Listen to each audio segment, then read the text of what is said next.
Mzansi, South Africa, siyabingelela Sumpahla Zengane channel bafowethu ngalesikhathi.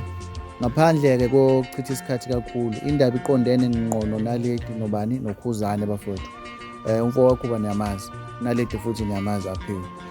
Ithini na inkulumo? Kunabafowethu noma ngithi kunodadewethu noma kunabahlali base-South Africa alokhu bengithekha bengibuza nabo TikTok ukuthi lento eshiwo naledi noma leli iphupho likanaledi ngilibona lingasebenza mina mangathiwa ufeature-ishwa uKhuzani.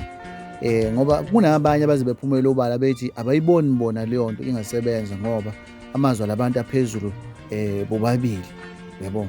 Mina-ke ngoMpahla Zengane leyo nto ngiyayihlaba ngiyayihlikiza, ayikho lona. Ukuthi amazwi aphezulu bobabili ayisho loo nto ukuthi ngeke bekwazi ukukhipha ingoma. Ukhumbule ukuthi ingoma iba mnandi ngesiginci nangey'nsimbi nangamaphimbo abantu ukuthi alinkana kanjani mabengena engomeni.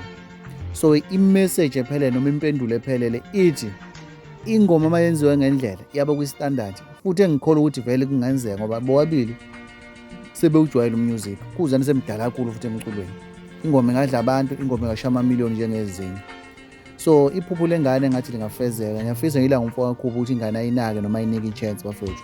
Singacindezeli ifiso zengane masingafaki inhlabathi ephupheni lengane ngoba iyasho ingane iyakuveza ukuthi iphupho layo leyo futhi ingaqali namhlanje, akuyona indaba entsha leyo.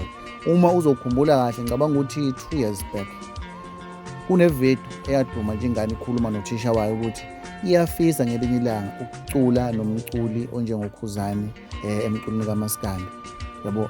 Engizama ukuthini iphupho layo edala leli, yabo.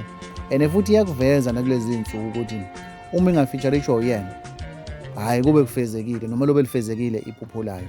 Okunye-ke okubuhlungu manje engicabanga ukuthi uNaledi aphiwe uyakubona kuyenzeka phambi kwakhe kosisa kabafice la emculweni kaMaskandi, futhi uyakubona lento mayenzeka iyasebenza. Baningi abaculi esingababala asebefeature-ishene nabaculi basokomapiyano kokwaito, yabo, kodwa ngeke ngibabize amagama abo niyabazi.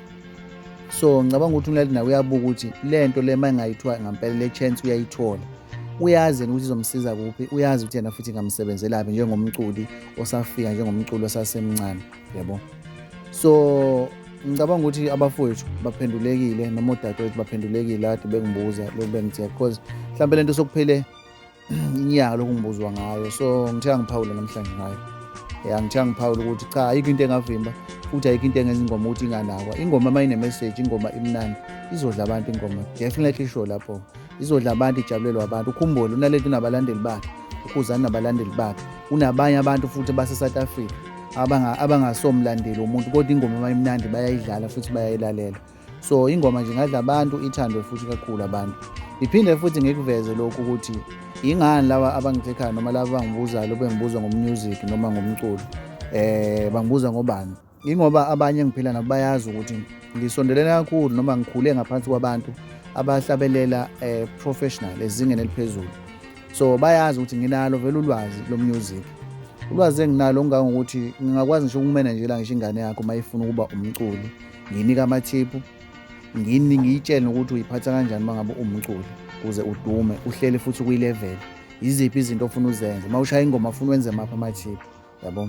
Ulwazi lolo enginalo engizama ukuveza ukuthi nami abantu besaqala ukube ngibuza ngalezi zinto ngangidideka ukuthi bangibuza ngobani. So omunye waseyangikhanyisela cha, sikubuza ngoba nakho siyazi ukuthi unalo ulwazi lomusic futhi ukhule ngaphansi kwawo umusic. So so ngithi angiphawuleke namhlanje indaba kaNaledi bafowethu ukuthi ingane ayinikwe ithuba, ingane ingacindezelwa. Sibonga kakhulu ngesikhathi senu bafowethu, niqhubeke njalo nisiphe i-support. uNkulunkulu anandisele nithitha khona, amen.